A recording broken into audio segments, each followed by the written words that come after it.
I stopped at the viewpoint car park above this fascinating little village. There are no roads in Crovie. In fact, there's barely enough room for a footpath on the narrow shelf in front of its row of cottages, which are tucked into the steep rising rocks behind. Crovie dates back to a time when the only mode of transport in and out of the village was the sea, and it's not much better now. There's a steep, winding road down to a residents' parking area to the south of the village, but that's it. Wheelbarrows are used to transport goods and provisions to the cottages. A visit to Crovie is a step back in time. There are no shops here. There is no phone signal, just the sound of the waves and the seabirds.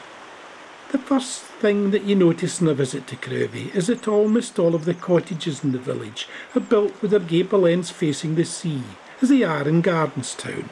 On a wonderful day such as this, you'd be inclined to wonder why. But if you visited the village on a day when the wind was blowing a hoolie and the waves were tipping gallons of water over the rooftops, all would then be made clear to you.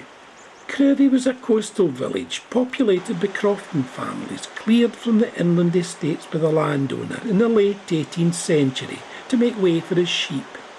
Here they operated as fishing boats, but by the following century most had managed to build or acquire boats of their own. These were prosperous times for Crovie, but as time wore on they were struggling to compete with the larger boats from the main ports nearby, and by the middle of the 20th century, with their numbers dwindling, the fishing industry came to an abrupt halt. On the 31st of January 1953 we had the Great Storm. It had been building since the previous night. A deep Atlantic depression was approaching from the northeast to collide with gales and high spring tides off the north coast.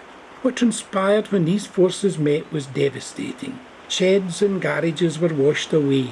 Houses were being pounded into submission by the force of the waves. Crovie was battered by the mountainous waves for 18 hours. The fishing fleet was completely destroyed. Debris was everywhere. It was floating down the lanes. The village was abandoned, the residents escaping by the back windows and heading up the hillside. Many never returned. Life was never the same again in Crovie, and most of the residents moved to nearby Gardenstown. There was no living to be made here any longer.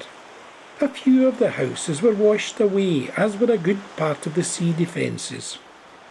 Most of the houses since the Great Storm have been developed as holiday lets, and apart from that, little has changed here. That's mainly due to its inaccessibility. To the outsider, Crovie appears as one of the best preserved fishing villages in Scotland. I had now reached the north end of the village. It was time to head back. On the far side of the bay I could pick out the jumble of houses that is Gardenstown. There is a path from Crovie to there. When I visited Crovie, Mother Nature showed its benign face. It was the essence of tranquillity. It was as quiet as Crovie gets. The sound of the sea here is always a constant, no matter the weather. It was an enchanting scene. But 3 weeks to the day after my visit, the village was once again at the wrong end of Mother Nature, when the remnants of Hurricane Lorenzo hit the northeast. Weather warnings were flashing all over the region, and Crovie was once again in the firing line. Heavy rain and strong winds were closing roads and rivers, and burns were bursting their banks. The river at this corner of the village, little more than a trickle today, became a raging torrent of mud and debris. Boats were submerged, and the 2 cottages at the back were flooded. Crovie is a village that always catches your attention. Sadly though, it often catches the attention of Mother Nature as well. A visit to Crovie is an experience. It can be spellbinding, the most breathtaking of locations, but the memories of it you take with you will always be dependent on the weather you encounter.